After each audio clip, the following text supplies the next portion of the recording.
Well, for more on this, let's go to Joe Brady. He's the Chief Clinic Supervisor at the Colorado School of Traditional Chinese Medicine. Welcome to the show. Oh, thanks for having me. I You're, appreciate the opportunity. well, we're looking forward to it. So, the pandemic, of course, the biggest health issue over the past year. So let's start there, Joe. How has traditional Chinese medicine been used to help treat patients of COVID-19? What are some of the guiding principles? Some of the guiding principles are basically put it this way. It's wrong to say that traditional Chinese medicine can cure COVID. And some Chinese practitioners got in trouble for trying to say that. But what is true is that it did manage, at least in our experience and in some of the clinical trials that have been done that I've read, that it did help to keep people out of the hospital. And that made a big difference in terms of the risk of mortality for these and also the risk of long-term effects of COVID on the lungs. We're seeing a lot of people here in Colorado now that are having long-term and hopefully not chronic obstructive pulmonary disease, but chronic lung problems going forward with it.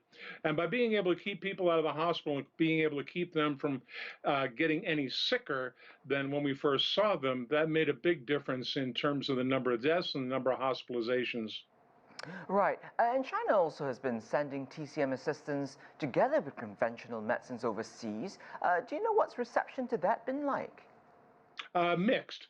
In our community, we work quite a bit with the local hospitals, and so we have quite a few doctors that were fine with what we were doing. Because here in this country, what they did was for people that were not sick enough to admit to the hospital, they told them to go home and take care of themselves. But they didn't give them any instructions on how to do that. And that's where Chinese medicine played a great role in terms of being able to teach people things that they could do for themselves. We've probably treated about 100 cases altogether between my own clinic and between the clinic at the school and with herbs and remotely, obviously. We didn't want to risk spreading this any further.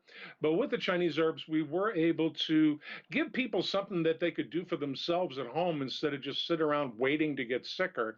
And with the herbs, we were able to manage to keep people from getting any sicker than they were when they first came into us, and also to keep them from spreading it to anybody else.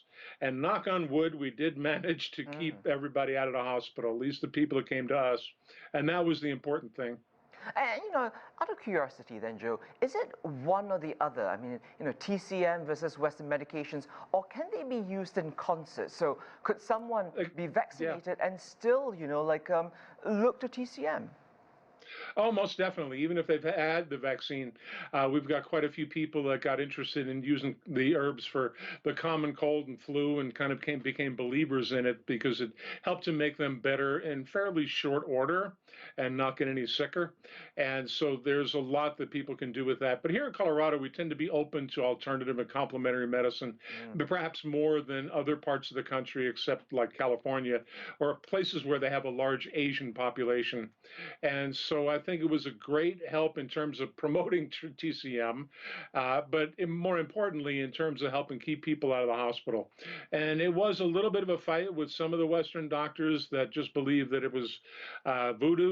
But at the same time, many of the Western doctors here in Colorado were open to it. And we were working quite closely with some of them. We managed, because our clinic had a large stock of face masks when this first began, one of the local hospitals ran out completely, and we ended up helping them out by giving them some protective gear. All right, so in your years of practice, Joe, are you seeing growing interest and applications of TCM, especially outside the Chinese communities? Most definitely, most definitely.